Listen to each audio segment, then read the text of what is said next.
আমার স্বামী ছিলেন ইতালি প্রবাসী। আমার বিয়েটা হয় পারিবারিকভাবেই। বিয়ের আগে থেকে স্বামী প্রবাসে থাকতেন। তিনি 3 মাসের ছুটিতে এসে পরিবারের পছন্দে আমাকে বিয়ে করে। বিয়ের পর মনে হতো পৃথিবীতে আমার মতন এত সুখী আর কেউ নেই। শ্বশুর, শাশুড়ি, ননদ, ভাসুর সবাই আমাকে এতটা ভালোবাসতো, কিন্তু সুখের সময়গুলো খুব দ্রুতই চলে গেল। আমার স্বামী 3 মাস পর আবার প্রবাসে চলে গেলেন। বিয়ের পর সবাই বলেছিল একটা বাচ্চা নিতে, কিন্তু স্বামী বলল এখন না, আমি কিছুদিন পর এসে তোমাকে নিয়ে যাব। তারপর আমি তার কথা শুনে তার আসার অপেক্ষায় থাকলাম। আমাদের দুজনের ফোনে প্রতিদিনই কথা হতো। এভাবেই দিনগুলো কাটতে থাকে। আস্তে আস্তে আমার স্বামী জানি কেমন হয়ে গেল।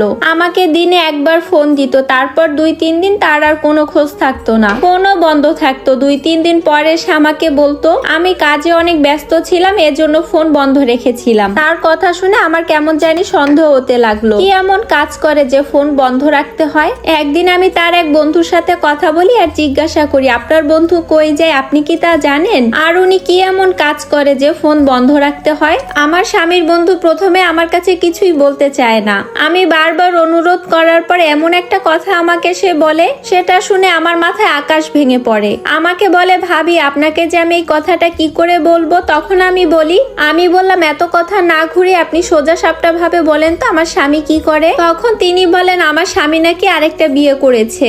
এ কথা শুনে আমি নিজের কানকেও বিশ্বাস করতে পারছিলাম না। মনে হলো আমি ভুল কিছু শুনলাম। তখন আমি ওনাকে বললাম আপনি এসব কি বলতেছেন? আমি বললাম আমার স্বামী আমাকে অনেক ভালোবাসে, সে কি জন্য আমাকে রেখে অন্য একটা বিয়ে করবে? আমাকে এত ভালোবাসা দিয়েছিল মানুষটা, তারপর নিমিষেই কেন এই ভালোবাসা শেষ হয়ে গেল আমি বুঝতেই পারলাম না।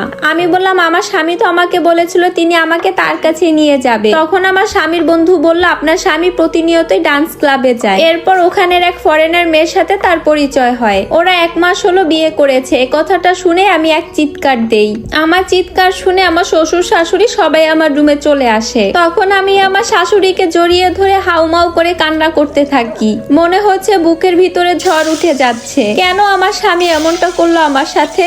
ও তো আমাকে অনেক ভালোবাসতো আর আমিও তো ওকে অনেক ভালোবাসতাম। আমার ভালোবাসায় তো কোনো কমতি ছিল না। আমার শাশুড়ি তখন আমাকে বারবার জিজ্ঞাসা করতে থাকে তোমার কি হয়েছে, তুমি কেন কান্না করছো? তখন আমি শাশুড়িকে সবটাই খুলে বলি। আমার শাশুড়ি তখন বলে ওর বন্ধু মনে হয় তোমাকে মিথ্যা কথা বলতেছে, আমার ছেলে এমন কাজ করতেই পারে না। এরপর আমার স্বামীকে ফোন দেওয়া হয়। উনি প্রথমে স্বীকার করে না, পরে যখন মা বলে তুই যদি আমার সন্তান হয়ে থাকিস তাহলে তুই সত্যিটা বল, তখন সে বলে মা আমার ভুল হয়ে গেছে, আমার কি দিয়ে কি হয়ে যায় আমি ওই মেয়ের পাল্লায় পড়ে যাই। তখন আমি আমার শাশুড়ি মার কাছ থেকে ফোনটা কেড়ে নিয়ে আমি ওকে জিজ্ঞাসা করি তুমি আমার সাথে কেন এমনটা করলে? আমি তো তোমাকে কম ভালোবাসিনি। আমি এইখানে তোমার জন্য দিন প্রহর গুনতেছি আর তুমি আরেকটা বিয়ে করলে, একটাবারের জন্য কি তুমি আমার কথা ভাবলে না? তখন আমার স্বামী আমাকে বলে আমি ওই মেয়েকে ছেড়ে দিব, তুমি আমাকে ক্ষমা করে দাও। এভাবেই চলতে থাকে। আমার বাবার বাড়ির লোকজন, পাড়া প্রতিবেশী সবাই এই বিষয়টা জেনে যায়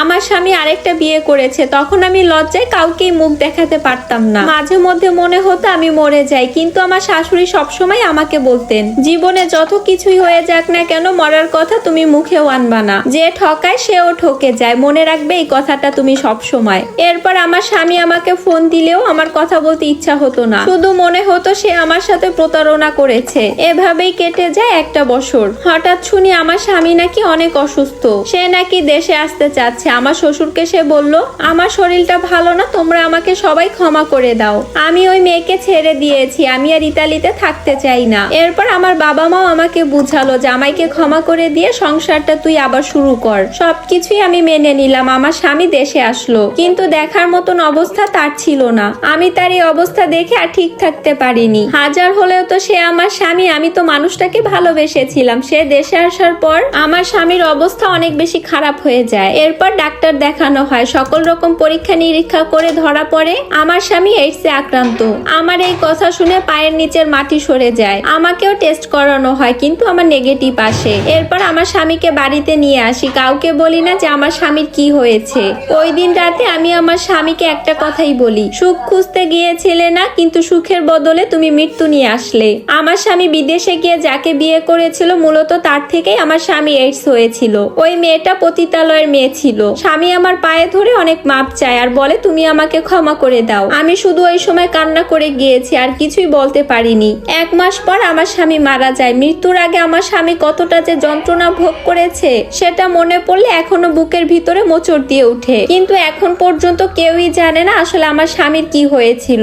আপু, একটা কথা বলতে চাই সকল প্রবাসী ভাইদের উদ্দেশ্যে, আমার স্বামীর মতন ভুল যেন আর কেউই না করে। তার একটা ভুলের জন্য তার জীবনটাই দিয়ে দিতে হলো, আর আমি বিধবা হলাম। আর এই সম্পূর্ণ স্টোরিটা একটা আপুর লাইফ থেকে নেওয়া। আসলে এটা অনেক মর্মান্তিক একটা স্টোরি। কথায় আছে না, বাপ বাপকেও ছাড়ে না।